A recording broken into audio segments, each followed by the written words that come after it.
ಆಂಧ್ರಪ್ರದೇಶದ ಮರ್ಕಾಪುರಂ ಜಿಲ್ಲೆಯ ರಾಯವರಂ ಬಳಿ ಇಂದು ಮುಂಜಾನೆ ಖಾಸಗಿ ಬಸ್ ಮತ್ತು ಟಿಪ್ಪರ್ ಟ್ರಕ್ ನಡುವೆ ಸಂಭವಿಸಿದ ಭೀಕರ ಅಪಘಾತದಲ್ಲಿ 13 ಮಂದಿ ಪ್ರಯಾಣಿಕರು ಮೃತಪಟ್ಟಿದ್ದಾರೆ. ವಾಹನಗಳ ನಡುವಣ ಡಿಕ್ಕಿಯ ರಭಸಕ್ಕೆ ಬಸ್ಗೆ ತಕ್ಷಣವೇ ಬೆಂಕಿ ಹೊತ್ತಿಕೊಂಡಿದ್ದು, ಇಡೀ ಬಸ್ ಸುಟ್ಟು ಕರಕಲಾಗಿದೆ.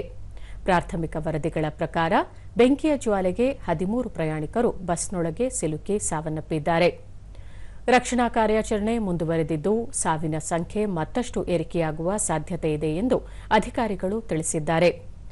ಕನಿಷ್ಠ 20 ಪ್ರಯಾಣಿಕರು ಗಾಯಗೊಂಡಿದ್ದು, ಅವರನ್ನು ಚಿಕಿತ್ಸೆಗಾಗಿ ಸಮೀಪದ ಆಸ್ಪತ್ರೆಗಳಿಗೆ ದಾಖಲಿಸಲಾಗಿದೆ.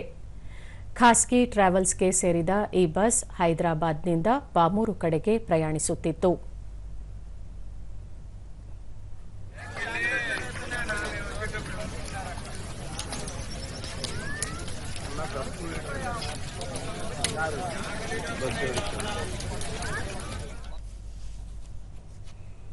ಆಂಧ್ರಪ್ರದೇಶ ಮುಖ್ಯಮಂತ್ರಿ ಎನ್ ಚಂದ್ರಬಾಬು ನಾಯ್ಡು ಅವರು ಈ ಘಟನೆಗೆ ಸಂತಾಪ ಸೂಚಿಸಿದ್ದು, ಹಿರಿಯ ಅಧಿಕಾರಿಗಳೊಂದಿಗೆ ಪರಿಸ್ಥಿತಿ ಪರಾಮರ್ಶಿಸಿ ಗಾಯಾಳುಗಳಿಗೆ ಸೂಕ್ತ ವೈದ್ಯಕೀಯ ನೆರವು ನೀಡುವಂತೆ ಸೂಚಿಸಿದ್ದಾರೆ.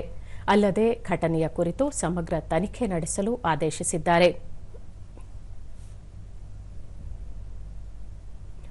ಆಂಧ್ರಪ್ರದೇಶದ ಮರ್ಕಾಪುರಂ ಜಿಲ್ಲೆಯಲ್ಲಿ ಸಂಭವಿಸಿದ ಬಸ್ ಅವಘಡ ದುರಂತಕ್ಕೆ ರಾಷ್ಟ್ರಪತಿ, ಉಪರಾಷ್ಟ್ರಪತಿ ಹಾಗೂ ಪ್ರಧಾನಿ ತೀವ್ರ ಸಂತಾಪ ವ್ಯಕ್ತಪಡಿಸಿದ್ದಾರೆ.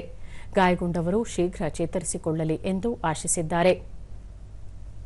ಪ್ರಧಾನಿ ನರೇಂದ್ರ ಮೋದಿ ಅಪಘಾತದಲ್ಲಿ ಮೃತಪಟ್ಟವರ ಕುಟುಂಬಗಳಿಗೆ ಪ್ರಧಾನಮಂತ್ರಿಗಳ ರಾಷ್ಟ್ರೀಯ ಪರಿಹಾರ ನಿಧಿಯಿಂದ ತಲಾ 2 ಲಕ್ಷ ರೂಪಾಯಿ, ಗಾಯಾಳುಗಳಿಗೆ 50,000 ರೂಪಾಯಿ ಪರಿಹಾರವನ್ನು ಘೋಷಿಸಿದ್ದಾರೆ.